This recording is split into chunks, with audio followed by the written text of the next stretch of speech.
मैं इसमें ये जानना चाह रहा था मौलवी साहब कि मैंने लोगों को अक्सर सुना है कहते हुए कि अल्लाह माफ करता है, अल्लाह माफ करता है, गफूरुर रहीम है, अल्लाह मरते दम तक माफ करता है, तौबा का दरवाजा खुला है, यानी हुकूकुल इबाद को अल्लाह माफ कर देता है। हाँ ऐसा मैंने सुना है। लोग दूसरे का हक रख देते हैं या परेशान कर देते हैं उससे, और फिर कहते हैं कि अल्लाह माफ करेगा। तो इस पे थोड़ी सी आप बताइए मुझे, क्या है ईमान इसका? देखिए डॉक्टर साहब, इस बात से हमें दो चीजें मिल रही हैं। सबसे पहली बात तो ये कि बंदों के हुकूक, और एक दूसरी चीज जो इससे समझ में आ रही है वो ये है कि अल्लाह माफ कर देता है। तो ये दो अलग अलग चीजें हो गई। पहले तो हम बात करते हैं हुकूक पर, हुकूकुल इबाद। तो देखिए उसका मसला ये है, अल्लाह रब्बुल इज्जत गफूरुर रहीम है, वो अपने हुकूक को माफ कर सकता है, लेकिन जो बंदों के हुकूक हैं वो जब तक के बंदा माफ नहीं कर देगा अल्लाह उनको माफ नहीं करेगा। देखिए अगर अल्लाह किसी बंदे का हक माफ कर दे, किसी ने किसी पर जुल्म किया और अल्लाह उसको बदला ना दिलाए और उसका हक माफ कर दे, तो ये तो उस मजलूम पर जुल्म हुआ ना। भाई उसको बदला नहीं मिला और अल्लाह ने उसको माफ कर दिया, और अल्लाह किसी पर जुल्म नहीं करता। अल्लाह फरमाते हैं मा अना बिज़ल्लामी लिल अबीद, कि मैं अपने बंदों पर रत्ती बराबर भी जुल्म को पसंद नहीं करता। तो जब अल्लाह जुल्म को पसंद नहीं करेगा तो अल्लाह कैसे माफ कर देगा? वो बंदे का और दूसरे बंदे का आपस में मामला है, जब तक कि वो आपस में दूसरे के हक को माफ नहीं करा देते, किसी को माफ नहीं होगा। अल्लाह का इंसाफ और अदल इतना वसी है, आप अलैहिस्सलाम की हदीस है कि हुकूक को एक दूसरे की तरफ लौटा दिया जाएगा।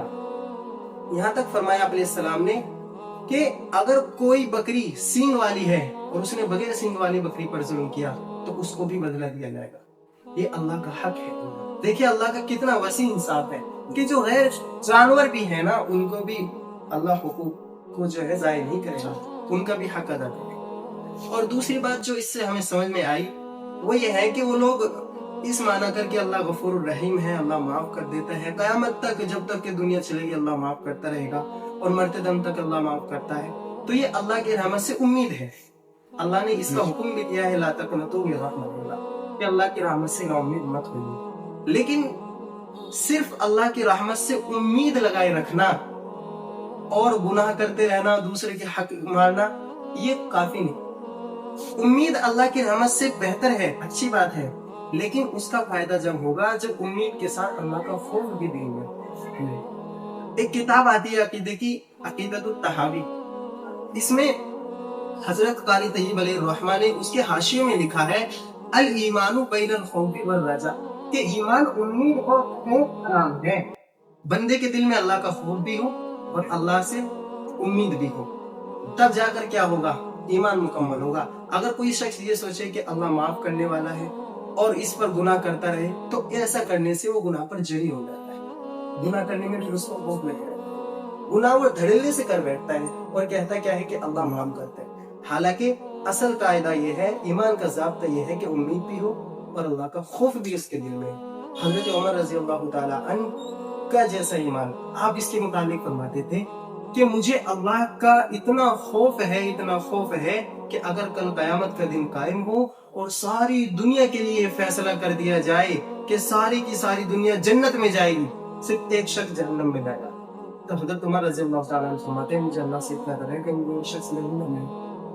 और फिर आगे चलकर अल्लाह का जो अल्लाह की बख्शिश है, अल्लाह जो गफूर रहीम है, उसके मुतालिक फरमाते हैं कि जब मैदानी महशर में ये ऐलान किया जाएगा कि सारी की सारी दुनिया जहन्नम में जाएगी, सिर्फ एक बंदा जन्नत में जाएगा, तो मुझे अल्लाह की रहमत से और अपने रब पर इतनी उम्मीद है कि वो जन्नत में जाने वाला शख्स मैं हूँ। तो देखिए इससे मालूम होता है ईमान जो है वो खौफ और उम्मीद दोनों को लेकर चलने का नाम है। दोनों, सिर्फ आदमी अल्लाह से उम्मीद लगाए जाए और गुनाह पर गुनाह करते रहे, ये कोई ईमान नहीं।